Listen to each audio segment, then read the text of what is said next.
Shalom Akim, Yahweh Bahashem, Yahweh Shai Bahashem, Rakak Kadash, Yahweh Bahashem, Yahweh Shai Bahashem, Rakak Kadash.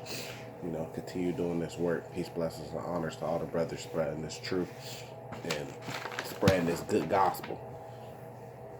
The word stranger in the Bible refers to Israelites and non-Israelites, the same way the word Gentile in the Bible refers to Israelites and non-Israelites. If you go to Wikipedia and you go to the definition of the word Gentile, it will tell you that it refers to, in the Bible, is used to refer to Israelites and non-Israelites. But my thing here is, for this lesson, it's the strangers in Exodus 12. This is where the heathen try to insert themselves in to being in the law with us, even though the strangers here are Israelites. You can't have both kingdoms. You can't want to have and rule during Esau kingdom and then want to go to, because you can't have two masters. But you want to rule and you want to use Esau God as a God, and you want to rule and get the benefits off Esau kingdom, and then you want to go to the kingdom and then you want to take away the blessing from Jacob and from the Israelites, and then you want to have the blessing there in the kingdom too. That's greedy, man. There's a lot of people out there trying to take away the blessing of Jacob. They don't want us to have it. They don't want us to be exclusive from it, and they always want to insert themselves into something. No matter what it is, they have to insert themselves into something. This isn't going to be long, so we're going to jump right into it. I'm not going to bring out every single thing in the Bible on this topic. I'm just going to bring out the ones that count to get the point across and cut this whole doctrine right here, because this is where they go to, Exodus 12. But actually, I'm going to start off with where they would go to say that, there's one law for Israelites and strangers. The word stranger doesn't mean heathen. It doesn't mean it's referred to as heathen in the Bible, and we're going to bring that out too, but it doesn't just mean a stranger mean that he's a non-Israelite. Where are you guys getting that from? Are we just making this up? Because that doesn't just mean that. But we're going to jump into it. Exodus 12, okay, where they will start at is verse 47.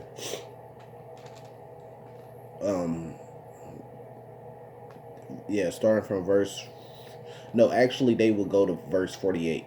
And this is what verse 48 it says. Exodus 12, verse 48. And when a stranger shall sojourn with thee, and will keep the Passover to the Lord, let all his males be circumcised, and then let him come near and keep it. And he shall be as one that is born in the land, for no uncircumcised person should eat thereof. Well, the problem here is first of all, the Passover. The Passover is obviously for Israelites. How if the Passover is for our ancestors, a memorial to our ancestors, in the whole Passover thing that happened in Exodus, how now do the heathen keep that? They don't even have the same fathers as us, the fathers that was in Israel, because that was in Egypt, because those were Israelites. And now all of a sudden they're giving memorial to it too? No, man, that's incorrect. So when it's talking about the Passover, this should be a clear hint that it's talking about Israel. A stranger that is an Israelite, he might just be a stranger to being in the customs and in his heritage, and being a stranger, and he wasn't born in the land. That's all that means. But the Lord is saying, look, even still, these people are still Israelites. So they might be uncircumcised, meaning that they haven't repented from their sins and their iniquities towards the Father, and pretty much took responsibility and accountability for that, and understood why we had to go through the things we went through. They haven't been circumcised yet, and they wasn't born in the land. But where is we getting a stranger just all of a sudden just includes the heathens at? Actually, so let's jump back. Let's prove that stranger there is talking about an Israelite. Let's prove it from the Bible, right? So Exodus 12, I want to jump back to 19 just to get context of this. 7 days shall there be no leavening found in your houses, for whoever so eateth that which is leavened, even that soul shall be cut off from the congregation of Israel. whether he be a stranger or born in the land. This is the context of Exodus. It never switched over to talking about a stranger as being a non-Israelite. So even from Exodus 12 verse 19, it's been telling you from the beginning. This is talking about the congregation of Israel, whether he be a stranger or born in the land. And this is talking to the Israelites. This isn't talking to any other nations. This is talking to the Israelites, about Israelites, amongst Israelites, for Israelites. Because, like, I'm read verse 19 again. 7 days should there be no leaven found in your houses. For whoever so eateth, because we're talking about the Passover, right? Verse 47. Eateth that which is leaven, even that soul should be cut off from the congregation of Israel, whether he be a stranger or born in the land. So it's talking about that soul should be cut off. So this soul is an Israelite, but he should be cut off from the congregation of Israel, even if he be a stranger or if he is born in the land. So clearly right there, verse 19 is talking about Israelites, and it's calling those Israelites strangers. Let's move on. Now we could go back to verse 48 in Exodus 12. But actually, I'm going to start at verse 47. All the congregation of Israel, there we go again, giving context of what it's talking about. Congregation of Israel should keep it. And when a stranger shall sojourn with thee and would keep the Passover to the Lord, let all his males be circumcised, and then let him come near and keep it. And he should be as one that is born in the land, for no uncircumcised person should eat thereof. And then this is where they try to get to, verse 49. One law should be unto him that is homeborn, into the stranger that sojourn among you. And as a matter of fact, let's go to verse 50 because it gives you more context. Did all the children of Israel as Moses commanded, as the Lord commanded Moses and Aaron, so did they. So where did all the rest of the nations around the world come into this at? Because even if we go by people logic of bringing in the strangers or bringing in non-Israelites here, it would technically only be Egyptians still. So this still wouldn't make no sense to say everybody around the world, because the strangers at that time would have been the Egyptians. So then you have to say, okay, well, Israel and the Egyptians could be saved. Whereas we get everybody, the Greeks, the Romans, the Edomites, the Moabites, the Hamites, Ammon, Elon, Ishmaelites. Where are we getting everybody? All the nations around the world could be saved just because of this verse here. It never said anything about any other nations. It always gave you context. The congregation of Israel should keep it. And it tells you who the stranger is. It calls Israel a stranger. In verse 19, Exodus 12, verse 19. It gives you context. Before and after the one law verse come in. So yes, an Israelite that's not born in the land, there will still be one law. Like let's get this right. So Israel scattered amongst all the earth. If you have Israelites in the land keeping the law, statutes, and commandments, if another Israelite come, even though he isn't born in that land, he's going to be a stranger to it. So if there was Israelites in the land right now, keeping the heritage, keeping the laws, right, statutes and commandments, they knew their heritage. Take me for example. If I would go there, I would be a stranger. Even though I'm an Israelite by blood, I would still be a stranger amongst it, and they would probably call me uncircumcised until I could prove that I am circumcised, or I would have to become or get circumcised, but I would still be able to keep the Passover and everything because I'm a Israelite by blood. But technically I would be a stranger to the land because I wasn't born in the land. If you got a Gadite, if he goes and sojourns and goes and live in the land of Judah, even though he was born in the land of Gad, they're both still Israelites, so there's still one law for them because they're both still Israelites. But technically that Gadite would be a stranger in the land of the Judites. He would be a stranger because he wasn't born in that land. He was born in the land Gad, but he went and lived in the land of Judah. He would be a stranger to the land of Judah, but you still have to keep the same law, and there's one law. So there's no difference between the laws between different tribes because they're all still Israelites by blood, and that's the most important part of it. I mean, this is simple. I don't see where the strangers come into that. But even if you still don't get it, we're gonna go into it and get more precepts and just prove it even more. This is Leviticus chapter 25. We're going to start at verse 35, right? And if thy brother, who's your brother? Your brother, come on, man, has to come from the same seed, has to have the same blood, the same flesh as you. This isn't talking about a non-Israelite. This is talking about an Israelite, your brother. And people say, well, we're all brothers and sisters, but what did the Lord say? In Romans 9, 1 through 8, it says the children of Israel by flesh, and then you have the children of the flesh, which is not God's children, that also come from Adam. But the seed is called through the bloodline of Abraham, Isaac, Jacob. You have to come through that bloodline to be an Israelite. If thy brother be waxen poor and falleth in decay with thee, then thou shalt relieve him. Yeah, though he be a stranger, though your brother be a stranger, your own brother is a stranger. Stranger refers to Israelites and non-Israelites in the Bible. So even though your own brother, so this is somebody that's your brother, though he be a stranger or a sojourner, that he may live with thee.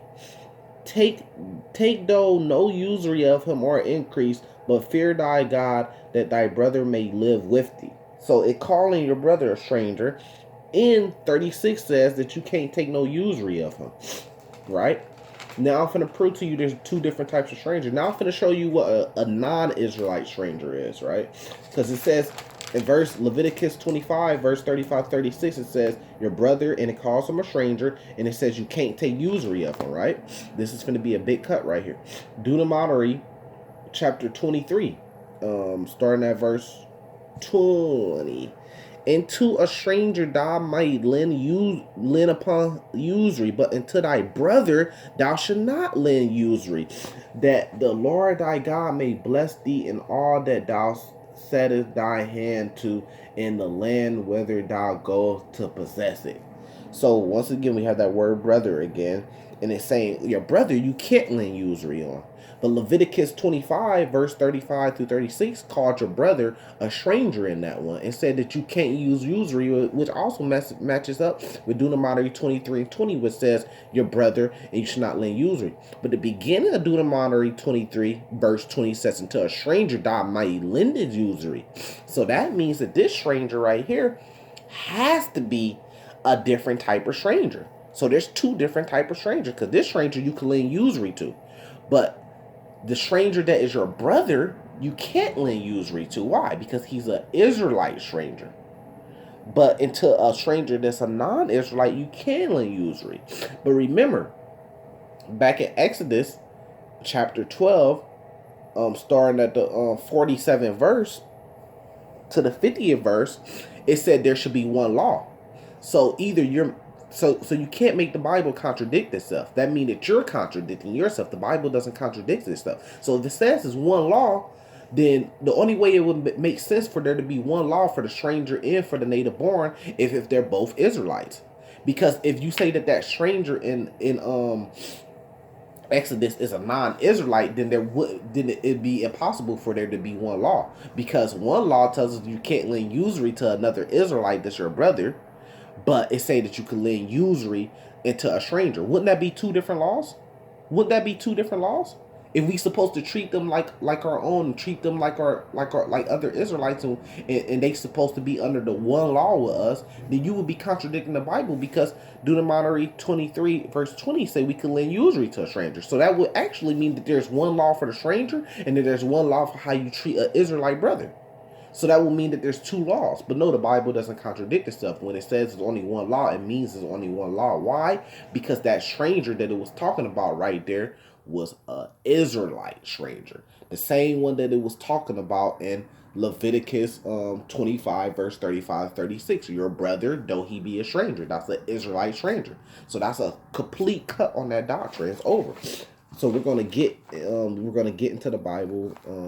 And we're going to tell you what the non-Israelite strangers are going to be doing. This is Isaiah, verse 60, chapter 60, starting at verse 10. And the sons of the strangers shall build up thy wall, and their king shall minister into thee. For in my wrath I smote thee, but in my favor have I had mercy on thee. So that's what the non-Israelite strangers are going to be doing. Because look, and die should build up thy walls. Who is thy? The Israelites. So who is this stranger that it's talking about? It would be obviously talking about non-Israelites, because the die, when it says, "In the sons of thy strangers shall build up thy walls." So own we're gonna have our own people building up our walls and putting our own people in slavery, and making them, because it didn't say they're gonna have a choice. It says they shall, and making them build up our walls. No, man, it's talking about a non-Israelite stranger here. It's going to be building up our walls, and their kings. That's why it says their kings. Well, all Israel is going to have the same king, Yahweh Shai, and we're going to have King David as our king under him. That's all of Israel. So this stranger right here has to be a non-Israelite stranger, because it says their king should minister into us, which means that, they're gonna do what we tell them to do, and they're gonna follow us and orders. They're gonna be under our command. Let's jump to Isaiah chapter 61. And let's just start from verse 1. "And the Spirit of the Lord God is upon me, because the Lord has anointed me to preach good tidings unto the meek, and he has sent me to bind up the brokenhearted, and to proclaim liberty to the captives, and the opening of the prisons to them that are bound," right? So you're talking about the good gospel.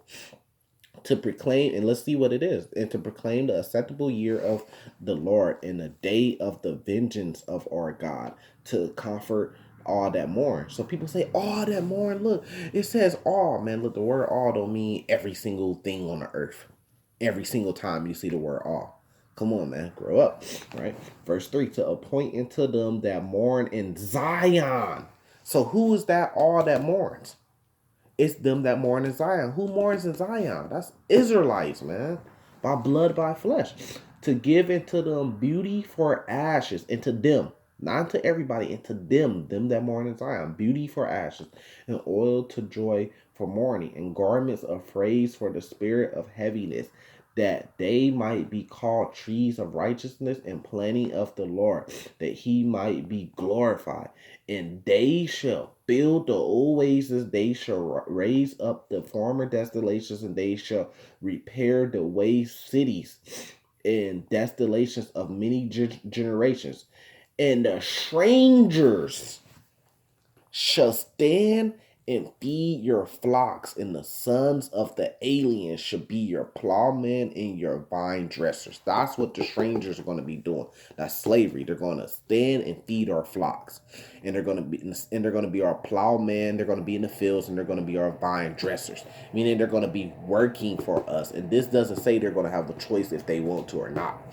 It says they shall do this, meaning they're going to be forced to do that regardless on how they feel.